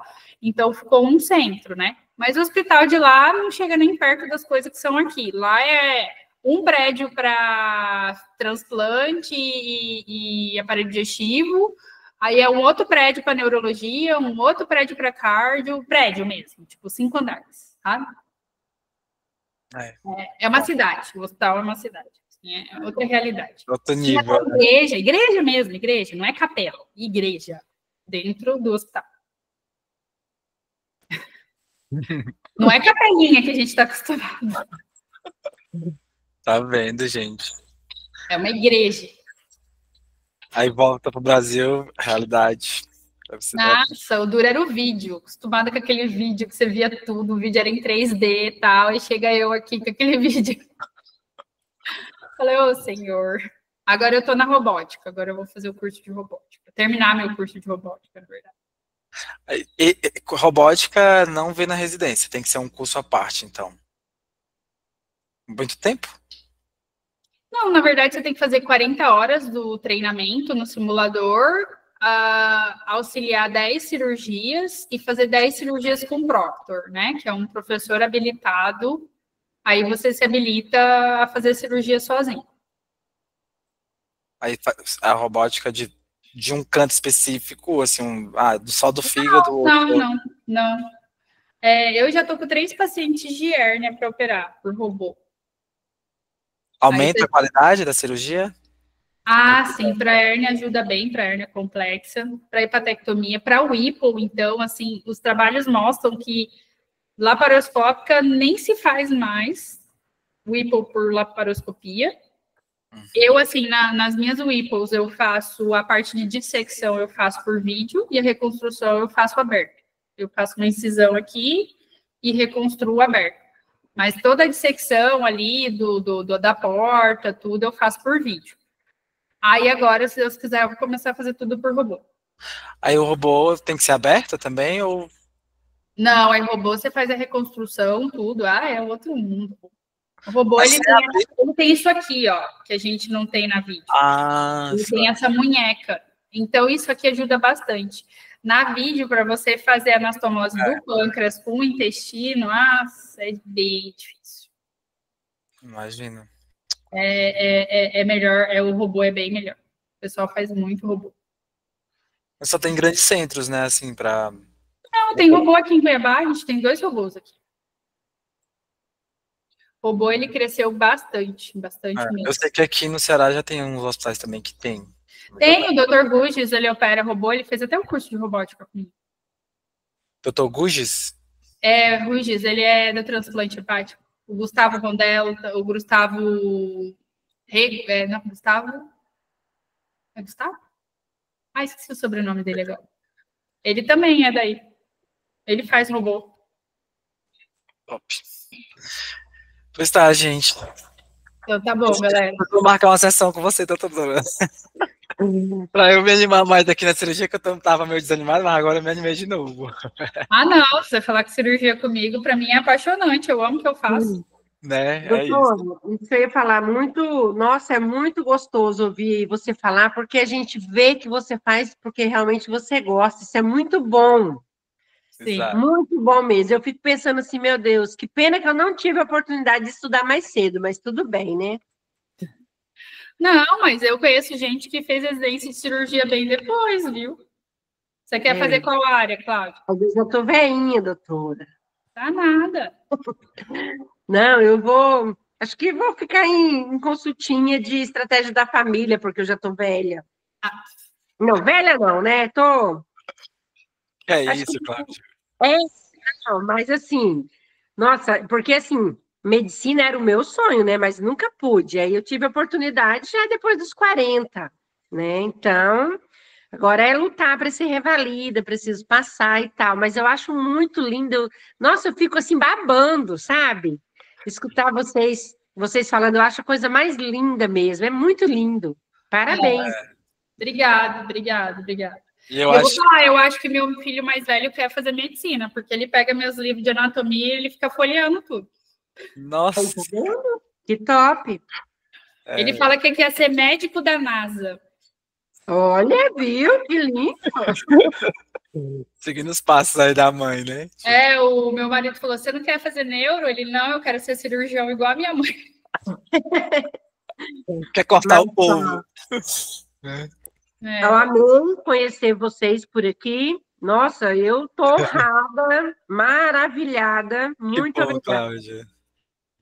É muito bom, né? Eu acho que assim, eu fui para medicina para fazer algo que eu amasse, assim, que eu me identificasse. E realmente, cirurgia para mim é o que me apaixona, assim, de que brilha o olho, radiologia também, mas a parte da cirurgia é o que fascina. Você pode fazer depois ficar nos radiologia intervencionista, se você quiser fazer radiologia, né? Eu faço percutâneo, eu faço radioablação, eu faço cirurgião também faz? Oi? Cirurgião também faz, não sabia? Eu Sim, achava que tinha que ser sim. rádio. Não, Nossa. eu faço ultrassom. Assim, eu faço ultrassom assim. Eu não tenho um dia que eu faço ultrassom, eu não faço isso, lauda, essas coisas, não. Eu faço drenagem de abscesso, percutâneo. Tanto é que aqui em Cuiabá, de cirurgião, acho que só eu faço. Via biliar. Eu fiquei na Argentina 2 semanas em Buenos Aires fazendo um curso com um cara que é fera no mundo. Ele, agora, atualmente, ele mora em Estrasburgo, na França. Eu fiquei 2 semanas com a equipe dele lá em Buenos Aires. Larguei meu filho com 1 e o outro com 3 anos e fui. Fiquei 2 semanas lá. Aí, a pessoa é meio assim. Aí eu aprendi a fazer percutâneo de via biliar, quimioembolização, radioembolização, que é aquele que você entra com a agulha e queima o tumor, drenagem de abscesso percutâneo, esses procedimentos percutâneos. Eu aprendi a fazer gastrostomia percutânea, mas nunca tive vontade de mexer com isso. Porque eu já mexo com essa parte de fígado, então já tem muita coisa para fazer. Né? E e consultório do cirurgião, você é o quê? Eu achei que cirurgião só dava plantão. Não. Eu atendo muita coisa gastro, né? Muita dor de estômago, essas coisas assim, muito gastroclínico, né? Mas graças a Deus eu já estou numa fase que eu consigo selecionar o que eu quero. Então, por exemplo, assim, hemorroida, fístula anal, tudo, meu secretário já dispensa. Não, a doutora não faz, tal. Às vezes é uma pessoa que eu operei há 5 anos atrás de hemorroide e me indicou. Aí ele fala, não, ela não faz mais. Aí, assim, já estou começando a direcionar para minha área mesmo. Uma coisa que eu gosto de fazer é refluxo, né? De doença benigna, megaesôfago, como eu falei para você. De esôfago eu gosto de fazer algumas coisas. De fazer reconstrução também, tipo, estenose de esôfago que precisa fazer esofagiectomia, reconstrução, eu gosto de fazer. Mas não gosto de fazer a parte tumoral, eu não gosto, não. Eu gosto de fazer as doenças benignas mesmo. Eu também eu não gosto. Eu acho que eu não tenho estrutura para trabalhar com doença maligna, não tenho. Não, mas vai ter que trabalhar, filho. Tem jeito não. Ai, meu Deus. Não tem, não é um oncologista não que faz? Hã? Não é um oncologista não que faz? Não. No hospital que eu fiz residência de aparelho digestivo não tinha cirurgia oncológica, não. Era a gente que fazia. Tá vendo? Só pra... Fazia tumor de estômago, fazia tudo. Nossa. Porque, assim, por exemplo, úlcera perfurada a gente não opera mais. Omeprazol hoje em dia não faz mais. Você vai aprender a fazer gastrectomia ou na bariátrica ou no tumor de estômago. Entendeu? Não tem mais. É muito raro úlcera perfurada, raríssimo. Caiu no nosso uma prática agora uma das estações era uma úlcera perfurada. Deixa eu até adivinhar. Paciente de 30 anos tomou diclofenaco por dor de dente. Acertei? Não era dor de dente, mas foi diclofenaco. Era dor nas costas, eu acho. Gente, eu sou professora há 15 anos. Acho que essas típicas, febre nas primeiras 24 horas, atelectasia. Tem isso. Essas aí, sempre. Always cai. Sempre. É verdade. Sempre. Tem que ir sabendo, né? Como eu falo, as comuns você não pode ir para uma prova sem saber, né? Tem não, gente essa é uma coisa que você não pode errar. Porque tem muita gente, às vezes, que vai estudar aquelas coisas muito difíceis, muito... que não é muito comum, porque falando assim, como professora que já viu muito, você acha qual é a dica que você dá para quem está se preparando? Assim, é estudar mais o mais comum mesmo? E como que seria a dica? Quer estudar mais o quê? O mais comum, o que é mais incidente, porque eu tô meio nessa linha, né? Tudo mais incidente, ou mais o que eu não posso errar numa prova. Marcelis quer perguntar. Pode falar. Doutora, eu não sei se acho que com certeza a senhora sabe falar alguma coisa sobre trauma hepático, também cai bastante na prova. São questões que eu sempre... Aquela classificação de trauma hepático cai. Cai mesmo. Isso daí cai. Classificação de trauma hepático cai. Classificação de sangramento retroperitoneal. Lembrar que tem, acho que agora nem eu lembro, porque eu não faço trauma há tanto tempo. Acho que classificação, acho que é o 2, que não opera, né? Tem que lembrar dos que não operam, principalmente. tá? Não, Outra coisa que cai muito, Volvo de sigmoide. sigmoide. Volvo de sigmoide. Isso daí cai em toda prova, Volvo de sigmoide. Essa é. Agora o Volvo de seco. O tratamento não é cirúrgico, é colonoscopia. É verdade. E o de seco, que você vê muito caindo? O de quê? Volvo de seco, que é mais raro. Não, nunca vi. Intussecção em criança é uma coisa que cai bastante. O quadro clínico, né? Que é aquela geleia de amora, tomografia em cebola, isso aí cai bastante. Doença de Crohn, retocolite é uma coisa que cai bastante. Deixa eu pensar. Abdômen agudo, no geral, tem que saber diferenciar os abdômenes agudos, o que é abdômen perfurativo, o que é inflamatório, obstrutivo, isso aí despenca. Isso aí tem que estudar. Dá para ir sem saber. A gente viu colelitíase, hérnia, abdômen agudo, pancreatite, que são as coisas mais comuns, né? Isso de nódulos hepáticos, né? Hepatocarcinoma, ele não vai perguntar assim, vai para o transplante ou não vai? Isso daí é mais específico, né? Vocês têm que pensar como se fosse o médico da família que vai atender na porta. É isso que eles cobram. É isso que cai. A gente cobra como professor, né? Ai, Deus. Tá se entregando, Oi? Tá se entregando aí. Pois é. A gente cai. De novo. A gente, como professor, cobra muito generalista, né? Como se você fosse de uma UPA, né? De porta mesmo. É isso. E eu acho que o INEP tem muita essa característica. É isso que eu falo com os menores, gente. Tem que saber onde que tá para saber qual a conduta que vai fazer naquele local. Porque às vezes tem uma mais top, mas não é da UPA. Exatamente. Mas Então... também, assim, indicar quando... outra coisa que cai muito, isso cai em prova de residência. Hemorragia digestiva. Não mande o paciente para endoscopia sem estabilizar o paciente. Cara, essa é clássica. Essa é clássica, de fato. E outra coisa, sangramento. É estômago, é cólon, sempre tem que pedir endoscopia em conjunto. Não adianta pedir só colono, tem que pedir os dois juntos, principalmente quando é melena. Uhum. Tem que descartar a alta, né? Tem que descartar. Eu acho que é isso, mas assim que cobram. E reta final, daqui a um mês a galera vai fazer a primeira fase. Qual é a sua dica para finalizar aqui o nosso momento de... Orações fervorosas, brincadeira. Muita oração. Isso sempre. Mas pensem como médico generalista, é o que o pessoal cobra. Médico generalista. Como se você fosse dar plantão numa UPA. É isso que eles querem. Porque eles querem esse monte de médico para atender isso, gente. Eu vejo para atender porta e para atender médico de família. E eles estão focando muito em semiologia agora, né? Nas provas.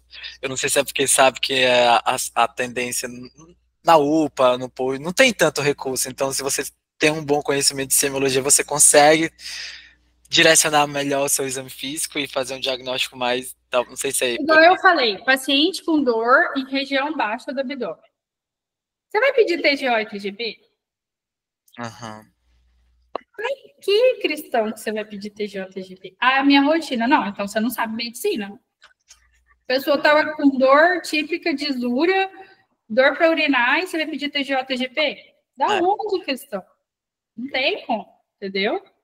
A prática é muito importante, porque eu já vi eles, você pedindo mais exames específicos, né? Para aquele... Gente, outra coisa que o povo erra, assim, em prova, nas provas que eu faço aqui na faculdade. Dor abdominal em mulher, fossa ilíaca direita, e eu já peguei gente comendo bola no meio do pronto-socorro cirurgião. Não pedir beta-HCG para mulher em idade fértil. Eu não transo. Não interessa. Pede. Eu sou freira. Não interessa? Pede. Tem que pedir. Não tem jeito. Eu já vi, é sério, eu peguei uma vez, cheguei, o paciente tava com dor, e aí, não, é uma infecção de urina. Falei, você pediu beta-HCG? Não, uma infecção de urina. Você pediu beta-HCG? Aí eu fui lá, eu pedi, e era um cirurgião que não era um cirurgião, assim, pouco tempo formado, não. Na verdade, ele tinha até mais tempo que eu. Aí eu fui pedir o beta, era uma gravidez ectópica. Meu Deus. Eu fico que imaginar a cara do cirurgião depois. Nem olhei pra cara, levei pro centro cirúrgico e eu que operei. E, tipo, é foda, né? Gravidez ectópica é grave, é dramático. Nossa, eu já peguei uma vez que não achava veia. O pessoal queria colher sangue para ver quanto que tava a hemoglobina, colhia sangue e saía soro. E o soro estava do outro lado. Meu Jesus. Eu falei assim, não quero saber quanto que tá. Põe o sangue aí e corre até levar pro centro cirúrgico. É sobre. Mas é isso. Certo, gente? Doutora, muito obrigada. Nada, e não esqueça de seguir o Primeiro Incisão, gente, e se vocês se interessarem. Sigam o Primeiro Incisão, marquei, já vou mandar lá no grupo também, o Instagram, pra gente seguir. Tá, doutora? Então, Tá bom, obrigada. Obrigado. De nada. Até a próxima, se Deus quiser. Até, amém. Gente, obrigada. Valeu, Cláudia. Tchau, gente. Tchau. Tchau, tchau. Parar, chega.